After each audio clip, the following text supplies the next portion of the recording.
They say it takes years to build a reputation and seconds to destroy it. Kendra Ashford's voice would later echo across millions of screens, steady and unwavering. But first she had to survive the next 60 seconds. The Whitmore Foundation Centennial Gala was everything wealth promised: crystal chandeliers, casting warm light across marble floors, 1,000 guests in designer evening, where the hum of privilege filling every corner. Kendra had arrived in a peach silk gown that caught the light like dawn breaking over water. At 41, she commanded attention not through volume, but through presence, the kind earned through 2 decades of proving herself in rooms that didn't want her. Her natural hair was styled in an elegant updo diamond drop earrings catching fragments of chandelier light. She had built radiance energy from nothing into a $2.3 billion clean energy empire, and tonight was meant to crown that achievement with a $650 million partnership with Whitmore Energy.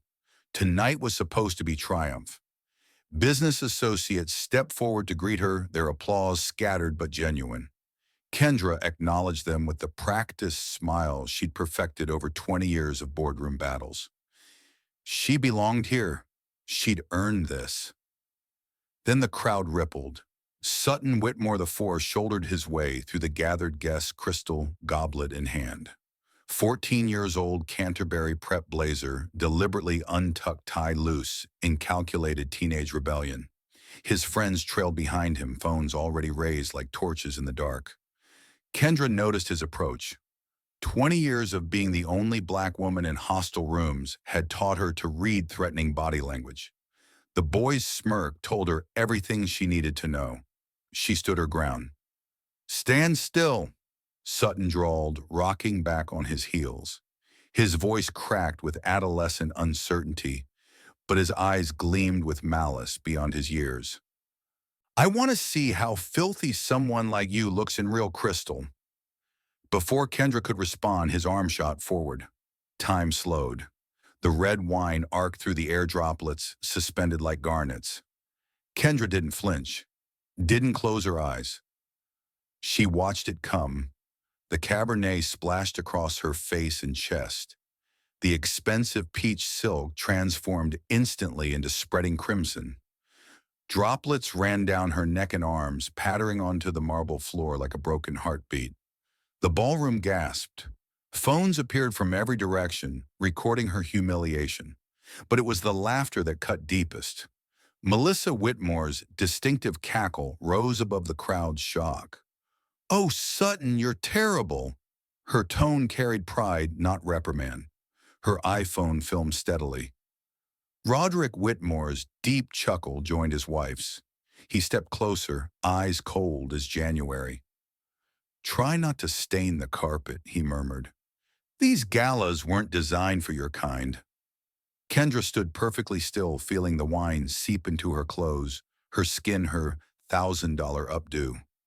Decades of being the only black face in rooms full of hostile white faces had taught her control.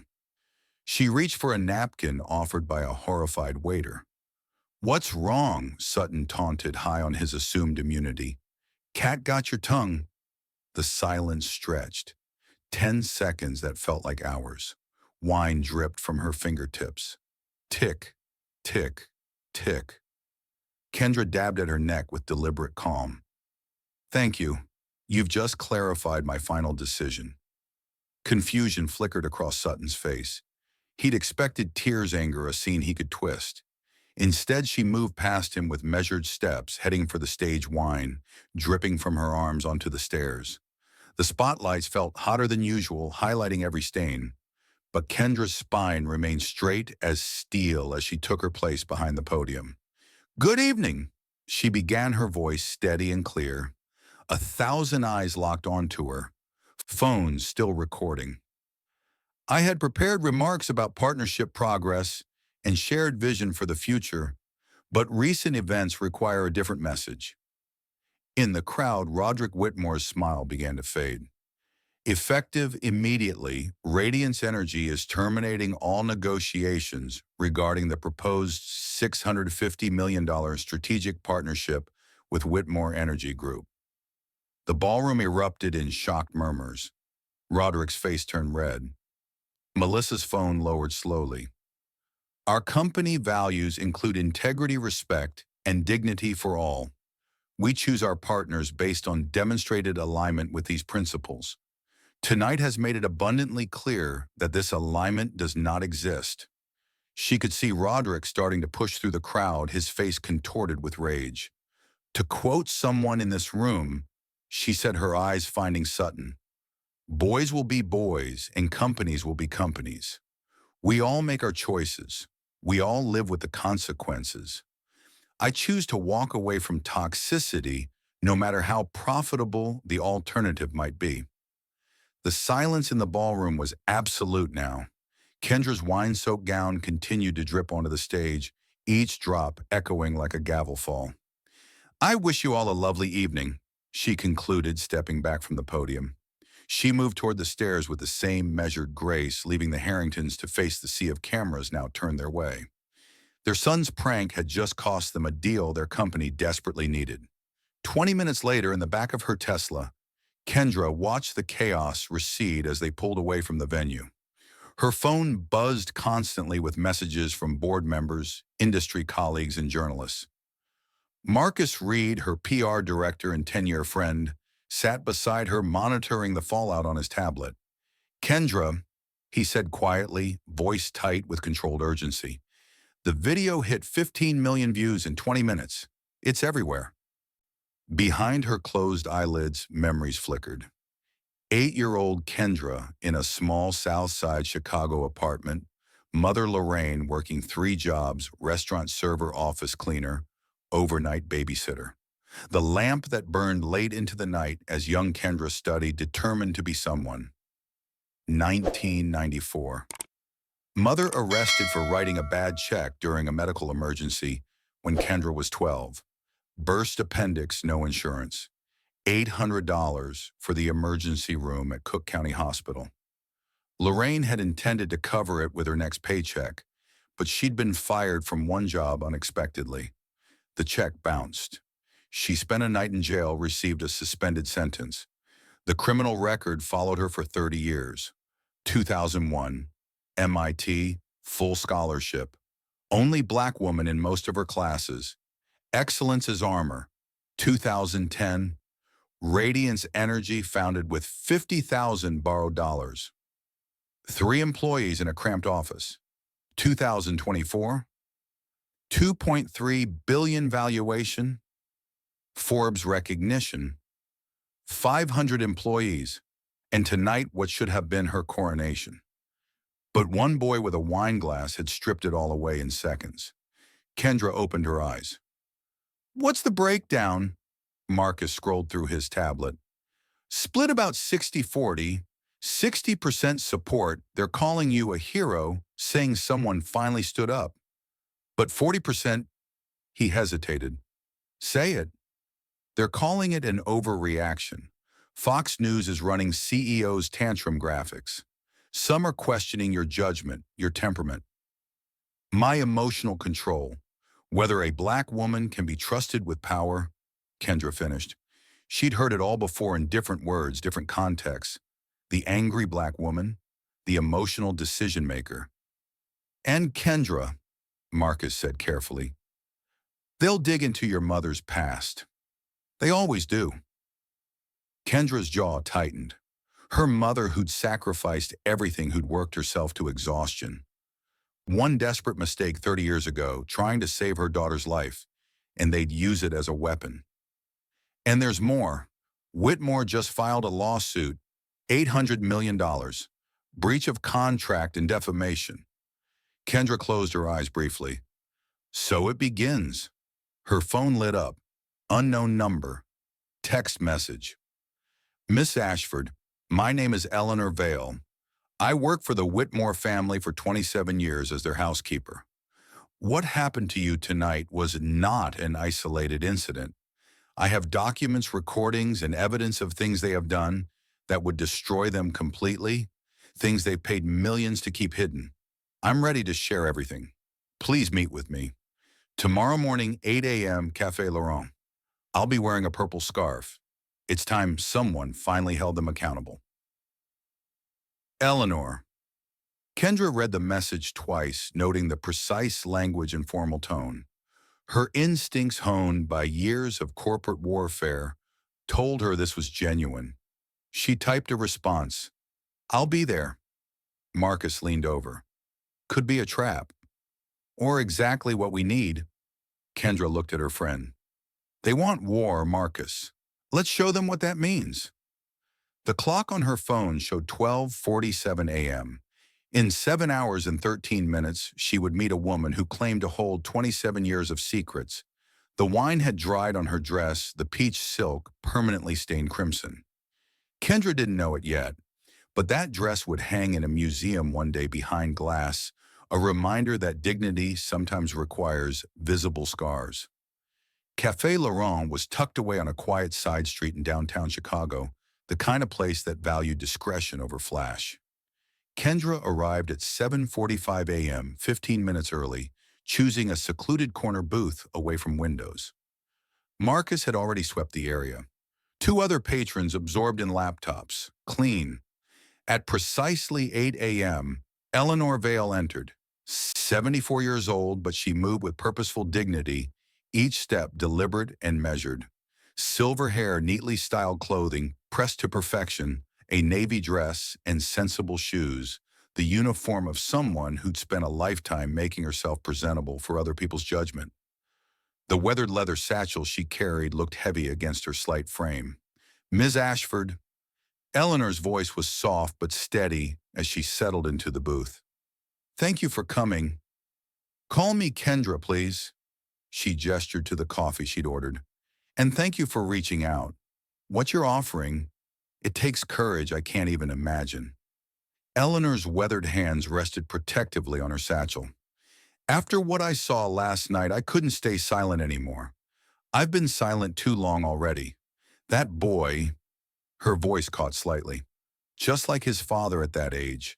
Same cruel smile, same certainty that rules don't apply. She unclasped the bag and withdrew a stack of leather-bound journals, their pages yellowed with age.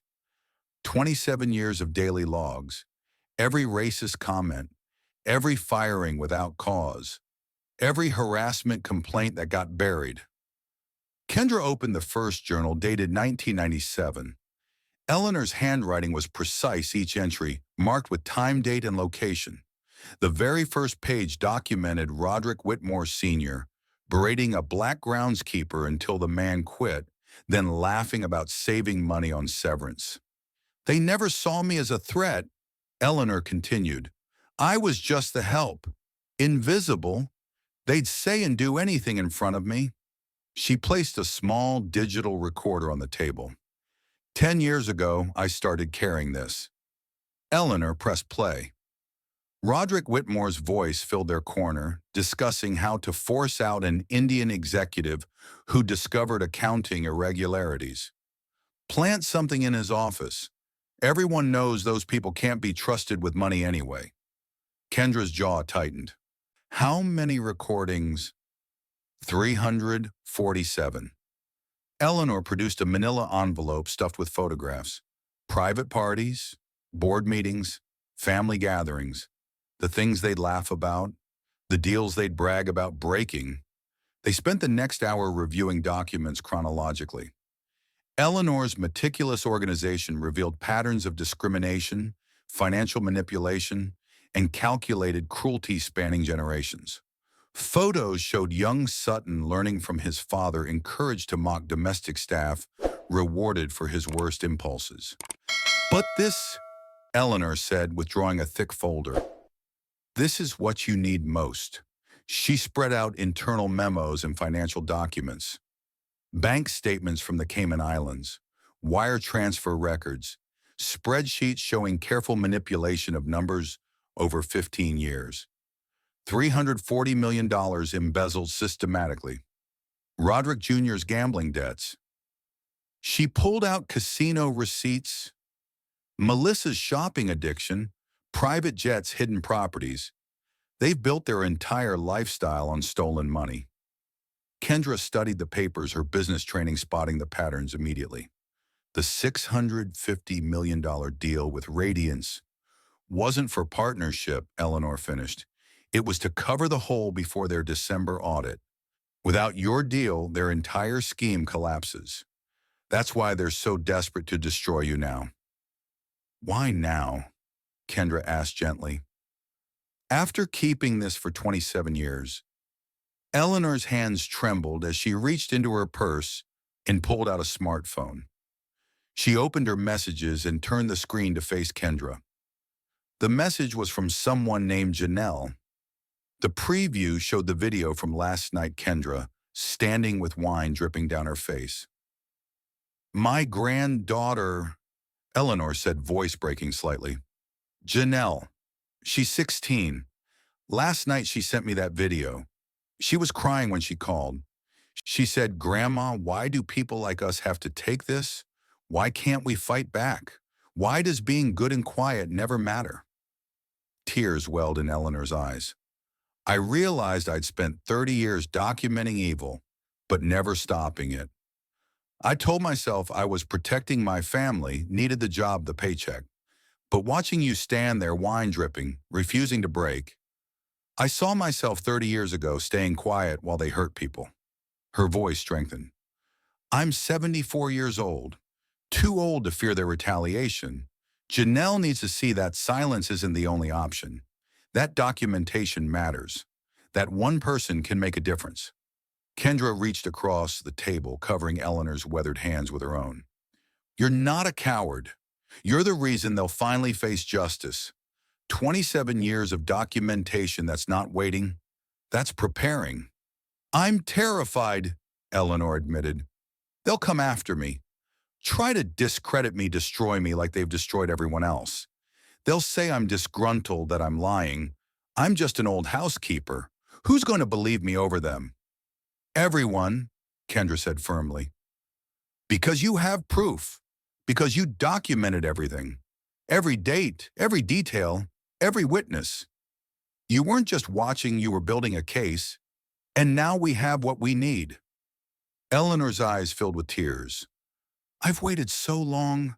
Sometimes I thought this day would never come, that I'd die with all these secrets, all this evidence, and nothing would change. That changes today, Kendra promised. Together we're going to. Marcus burst into the cafe tablet, clutched in his hands, face pale. Kendra, you need to see this. Now. Every screen in the cafe showed the same thing. CNN, MSNBC, Fox News, all broadcasting live.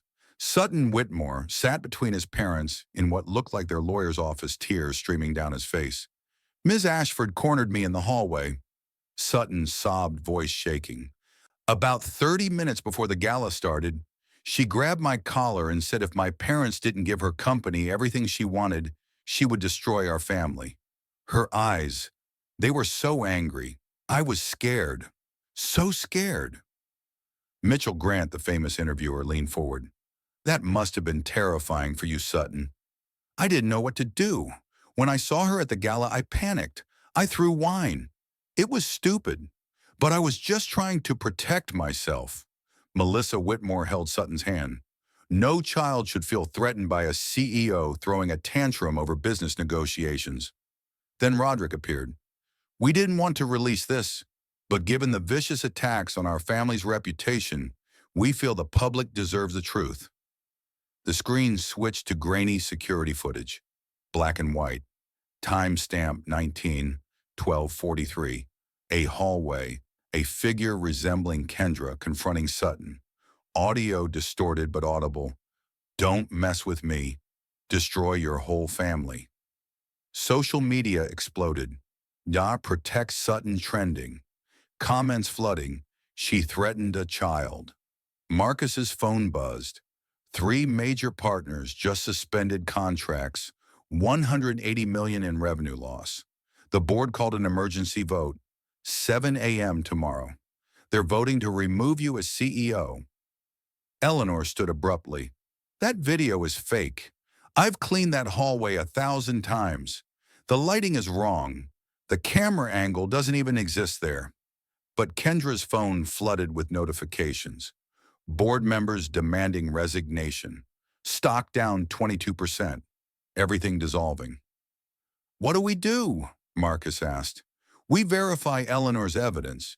We prove that video is fabricated, and we prepare to lose everything if we're wrong. The next 48 hours blurred into systematic destruction. Day 1 brought financial strangulation. By noon, 3 banks had frozen Radiance Energy's credit lines: Morgan Stanley Goldman, Sachs JP Morgan. By evening, 7 major partners had suspended contracts, $180 million in immediate revenue loss. Stock crashed 34%. Day 2 brought character assassination. Morning headlines screamed, Ashford's mother criminal past revealed. The articles detailed Lorraine Ashford's 1994 arrest with excruciating detail, spinning a desperate act into evidence of a pattern of poor judgment. At 2 a.m. on the second night alone in her penthouse panic room, Kendra finally broke. Security screens showed 40 protesters outside. Graffiti spray-painted on her building racial slurs, news vans, helicopters circling, her phone 217 unread messages. Board vote in 5 hours. For the first time in 2 decades, Kendra's composure shattered. She slid down the wall, pulled her knees to her chest, and cried. Silent tears of exhaustion. 20 years building an empire. One boy with wine, one fake video, it was all gone. A memory surfaced. 8-year-old Kendra in an office building break room at midnight. Mother Lorraine working the overnight cleaning shift. Baby, why you studying so hard? Lorraine had asked, exhausted but loving. So I can be somebody, so people respect me.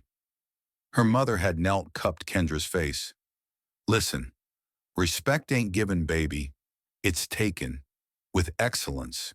You be so good they can't ignore you. But more important, you respect yourself first. Don't ever let nobody make you feel small. Your dignity ain't negotiable. Not ever. In the present, Kendra wiped her tears, stood, looked at the wine-stained dress hanging on her wall. Mama was right. Excellence wasn't enough. But self-respect, that was power they couldn't take. Her phone rang. Marcus. Kendra, I found it. The video I've been analyzing frame by frame with Dr. Elise Rahman, forensic tech expert. Look at timestamp 19/12/43, the brass door handle. The reflection shows an empty hallway with a cleaning cart, but the main footage shows you and Sutton. The reflection doesn't match. They digitally inserted figures. Kendra's exhaustion burned away. They forgot about reflective surfaces. Dr. Elise found more. Adobe Premiere Pro metadata, 3:47 a.m. edits, AI voice synthesis artifacts. Kendra, we can prove it's fake. How fast can we verify Eleanor's evidence? Already working. 3 forensic accountants, 2 audio experts. Everything checks out. It's ironclad. Kendra's voice changed, steel returning. Board meeting in 4 hours. Get everyone to my office now. We're going on offense. The Radiance Energy boardroom filled at 6:30 a.m. 12 board members arrived to find the room already prepared. The massive screen displayed the truth about Whitmore Energy. Charles Weber, the board chairman, entered last. At 62, he'd been Kendra's mentor for 5 years. Kendra, we've convened to vote on your position, given the video evidence and financial damage. Before you vote, Kendra interrupted, I need 10 minutes of your time. She stood. Dr. Elise Rahman, please join us. The screen switched to Zoom. Dr. Rahman appeared credentials, displayed former FBI Digital Forensics Unit court-certified expert in 47 states. Board members, I've conducted comprehensive forensic analysis of the video. 4 definitive signs of manipulation. The disputed video played frozen at 19/12/43. First, notice this brass door handle. She enhanced it. The reflection shows an empty hallway, but main footage shows confrontation. Physically impossible. The figures were inserted post-production. Murmurs erupted around the table. Second metadata reveals this file was created using Adobe Premiere Pro at 3:47 a.m., 12 hours before they claimed to discover it. Security footage doesn't require editing software. Third audio waveform analysis shows AI synthesis artifacts. This voice was manufactured. Fourth lighting analysis shows shadow inconsistencies impossible if captured simultaneously. Dr. Rahman's face filled the screen. This is fabrication. I can testify under oath.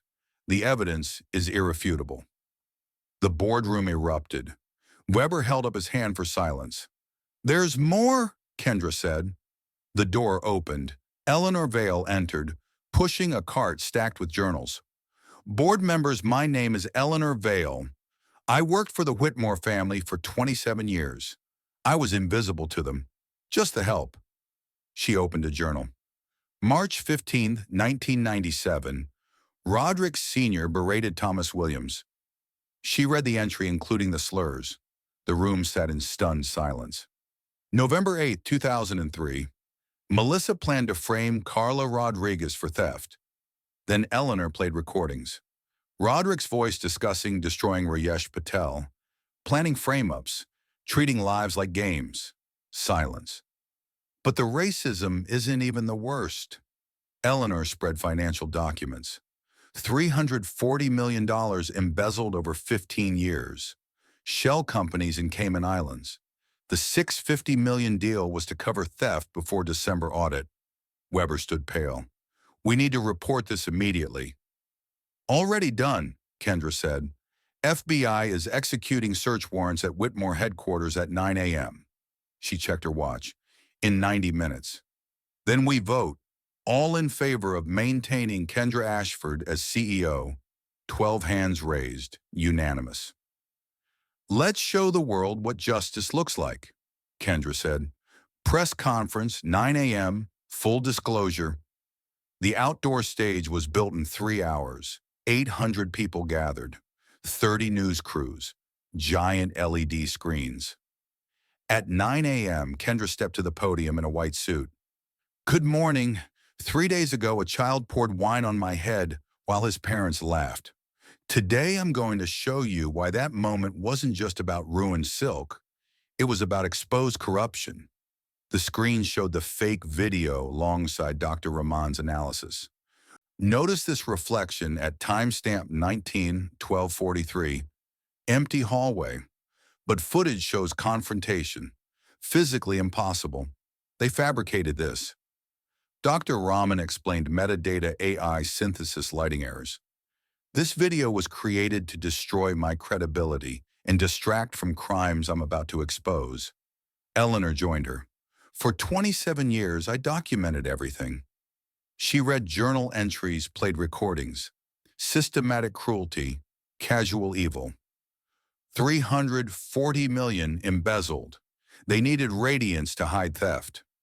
Sirens became audible. 10 FBI vehicles appeared heading toward Whitmore Tower. You cannot hide corruption behind manufactured outrage, Kendra declared. Evidence presented today is with federal authorities. Every document verified. The screen split. FBI agents swarming Whitmore Tower.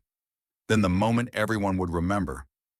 Roderick Whitmore attempting to flee through a back exit. Running across the plaza. FBI tackled him from behind. He fell face first. Blood spurted from his nose, staining his white collar crimson, exactly the color of wine on peach silk. The agents cuffed him. Right there read Miranda rights while blood dripped down his chin. Roderick Whitmore, you're under arrest for conspiracy fraud, embezzlement, obstruction of justice, witness tampering. At the mansion, agents found Melissa destroying her phone. They cuffed her in her silk nightgown, dragged her to an SUV while cameras filmed everything. At Canterbury, Prep Child Services sat with Sutton. You're not in trouble, but your parents taught you harmful things. We're going to help you understand why they were wrong. On stage, Eleanor stood beside Kendra. tears streaming. 27 years, I never thought I'd see this. You made it possible, Kendra said, for everyone they hurt, for everyone who'll never have to stay silent again. The press conference ended. The arrest continued. Social media exploded. They'd won. The days following moved quickly. Whitmore Energy's board called emergency sessions. Stocks suspended from trading. Major partners terminated contracts. The empire collapsed in 72 hours. Federal prosecutors filed charges. Conspiracy, embezzlement, wire fraud, witness tampering, tax evasion. The indictment ran 47 pages. Roderick and Melissa were denied bail. Flight risk, too many offshore accounts. They sat in Cook County Jail, the same facility where Lorraine Ashford had spent a night 3 decades earlier for an $800 bad check. The irony wasn't lost on anyone. Sutton was placed in residential treatment, not punishment, but education. Learning to unlearn hatred. Learning that wealth didn't grant permission for cruelty. For Kendra, vindication felt strange. Not triumph, just relief, exhaustion. The knowledge that truth had won, but the cost had been steep. Radiance Energy's stock reopened 2 weeks later, surged 40%. Partners returned with apologies. New opportunities emerged, but for Kendra, the real victory was something else entirely. Part 4. Legacy. 6 months passed. The Eleanor Vale Justice Institute opened in a converted bank building in downtown Chicago. Soaring ceilings, marble columns, massive windows flooding the space with light. Eleanor had described it perfectly on her first walkthrough. It has good bones. The grand opening drew 400 people. Former domestic workers, civil rights leaders, corporate whistleblowers, activists, ordinary people who'd spent years invisible finally being seen. Eleanor cut the ribbon, tears streaming.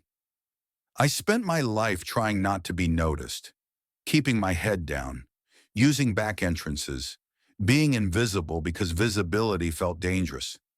But this place, she gestured to the building, everyone who comes here enters through the front door, with dignity, with rights, with power. The Institute offered free legal representation for workers facing discrimination, education programs teaching people their rights, secure evidence storage for those documenting abuse, support groups for those finding courage to speak up. The wall of voices dominated the main lobby, hundreds of photographs of people who'd stayed silent for years now speaking truth. The first photo was Eleanor herself in 1997, young and frightened. The newest photos arrived weekly. Radiance Energy had recovered spectacularly. Stock up 89%, 40 new partnership offers, the business case for ethics proven in quarterly earnings. Kendra walked through the Institute with Marcus.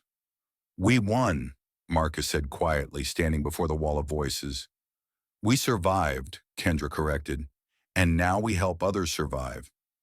4 months after the Institute opened, the Civil Rights Alliance held their annual gala.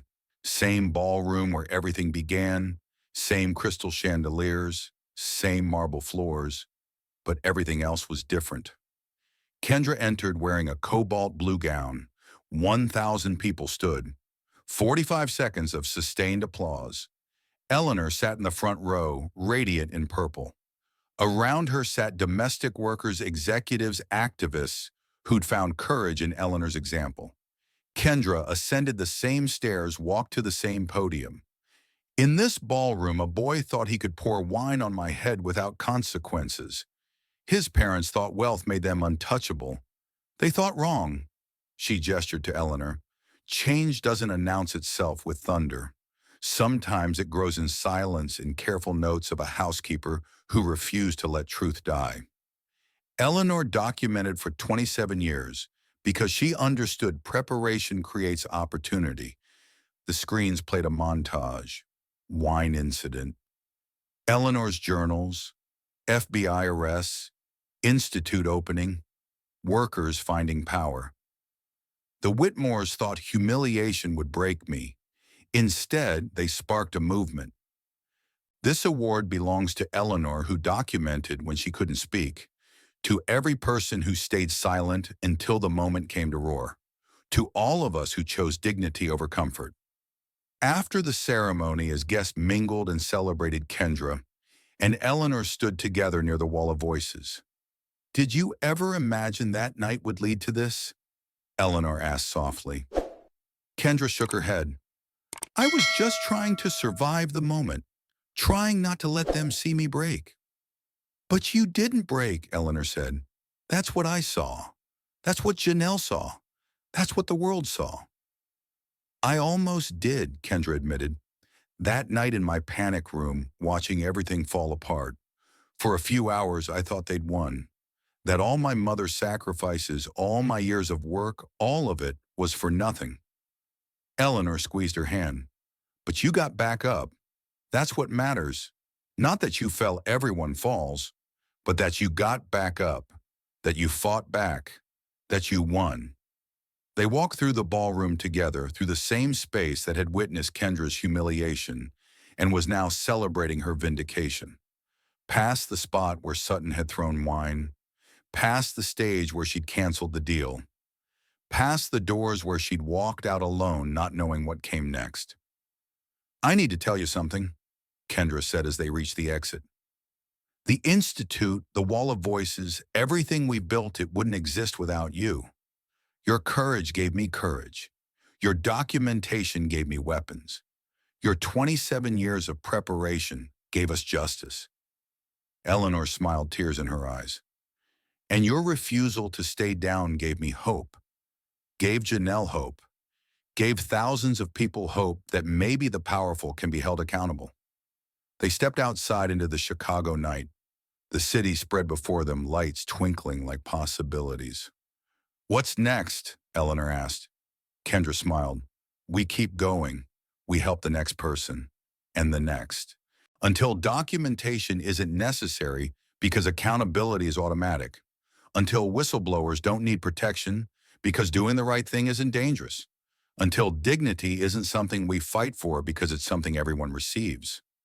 "That's a long fight," Eleanor observed. "It is," Kendra agreed. "But I've spent my whole life fighting, and now I'm not fighting alone."